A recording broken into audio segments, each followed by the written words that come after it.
Okay, thank you guys very much for welcoming me here. As she mentioned, I am pretty freaked out after that last discussion, so we'll try and keep it a little bit more lively and upbeat.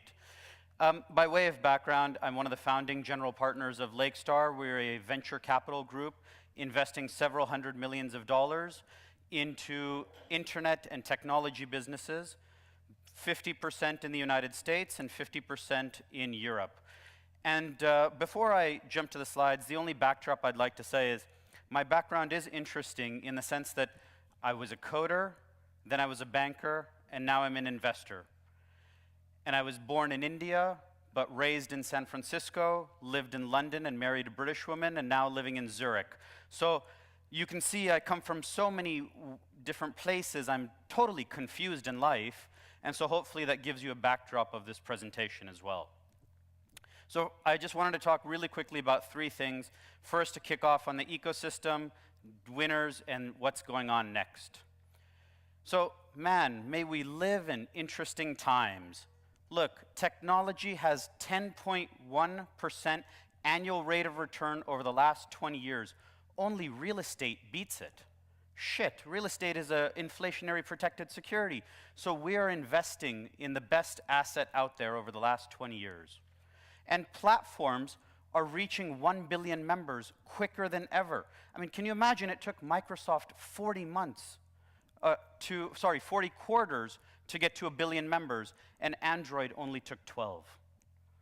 Well, valuations, because of this growth, valuations are reaching the billion-dollar club quicker than ever. I mean, can you open up TechCrunch or Recode or GigaOM and not see that another company has reached a billion-dollar valuation? Well, but what does this really mean? You know, large exits are actually fueling investor interest cycles. Facebook, $22 billion spent, buying WhatsApp for $19 billion. And I'll talk about it a little bit. I mean, I'd love to see how many of you thought that was a fair valuation for the acquisition. Probably a lot of jaws dropped. We'll get to it. Google, 16 billion spent, and that's only 3 of their acquisitions, not even all of them. Google bought almost 200 companies last year, one every other day. And in the IPO markets alone, 60 billion of value has been unlocked, and so that means as an investor, I'm continuously interested in this ecosystem. But here's the interesting part about it. In the United States, the public market capitalization of internet companies is 912 billion US dollars. In China, it's 250 billion US dollars. Can anyone take a guess? Can anyone take a guess of what Europe is? 20. Isn't that shocking? The public market capitalizations of internet companies in the US is 45 times that of Europe. But yet, the population of the US is only 70% of Europe, with 330 million Americans. But why is this?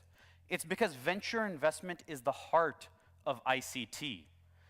In Silicon Valley, the venture investment per capita is $1,600. In Europe, it's only 11. Well, this disproportional venture capital investment is heavily skews our data. And look, I mean, the most important part that we have to see is that the median round sizes in Europe are about half the size that they are in the United States, which means that we're drip feeding our companies. You know, in China, they give you 10 million bucks in your first round, and in Europe, you get 2.5. So that means we build slower and slower companies. And remember, I wave both flags. So we always are trying to optimize what are the negative parts of an ecosystem and how can we make it better. Well, the question a lot of people ask me, are we in a bubble, Manu? Well, the reality is we all have our opinions, and I can't change your opinion overnight, but I tell you some data that makes me believe that we're not in a bubble. If you just look at the number of IPOs compared to 99-2000, when we all realize and quote what the definition of a bubble was, versus today, we see that the numbers are drastically different. We're absolutely not in the same environment that we were back then. And so the reality is that as venture funds raise larger and larger pools of capital, we will continue investing in ICT businesses. So how do we actually define our winners? And by the way, please, if any of you guys have questions, just raise your hand and we interrupt. So how do we define our winners? Well, there are three things that I look for: vision, market position, and defensibility. And I mean, there's obviously a whole host of things like team, composition, etc. But these are the three that I'd like to focus on today. Vision. How do we reinvent categories, transportation and energy? Well, Tesla reinvents a category completely. And at Lakestar, I'm not looking for the small company that optimizes A, B, or C. I'm looking for a reinvention. And look, the market cap of Tesla reflects it. The market cap per vehicle sold is $1.2 million, whereas BMW and Volkswagen, probably the world's best automotive companies, are at $20,000 and $40,000 per vehicle sold. Isn't that astounding? Reinventing transportation, global taxis, and driverless cars with Uber. They've raised $1.6 billion US, the largest funding round for a tech company in history. Private. And finally, Spotify. This is near and dear to our heart. We're a very long-term and large shareholder in Spotify, but trying to teach you that access to music is more important than than ownership. And look, you basically see that paid downloads are actually negative, and Spotify's active users continue to grow. This is public information, and Spotify has just released that they've now passed the 35 million range. So these numbers are actually still old. So the question is, do investors and entrepreneurs think with a 10-year vision? And market size matters. To invest in the next $1 billion company, you have to find an entrepreneur addressing a $50 billion market, because that means that even if you get 2% of that market, it's still a very big company.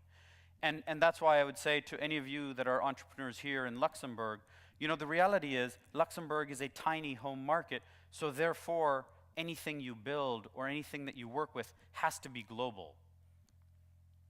Well, so you build locally, think globally, understand how to scale teams, and of course capital efficiency, meaning if we wanted to go profitable, could we go profitable?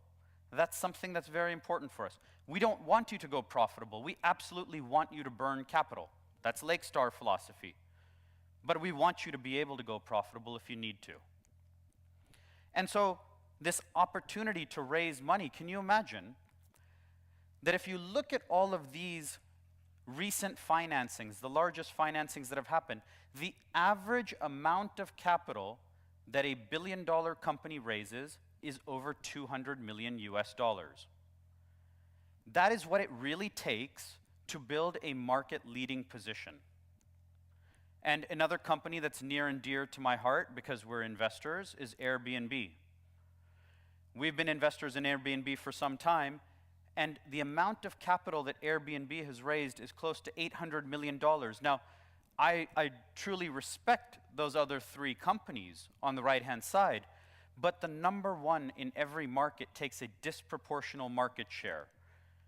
And that basically means that these other companies need much larger checks in them in order to be able to compete with Airbnb. And I tell you, just from the CEO of Airbnb says Marriott wants to add 30,000 rooms this year, we'll add that in the next 2 weeks. That's astounding. And finally, defensibility. These are basic things that you guys know, but are you trying to solve a hard problem?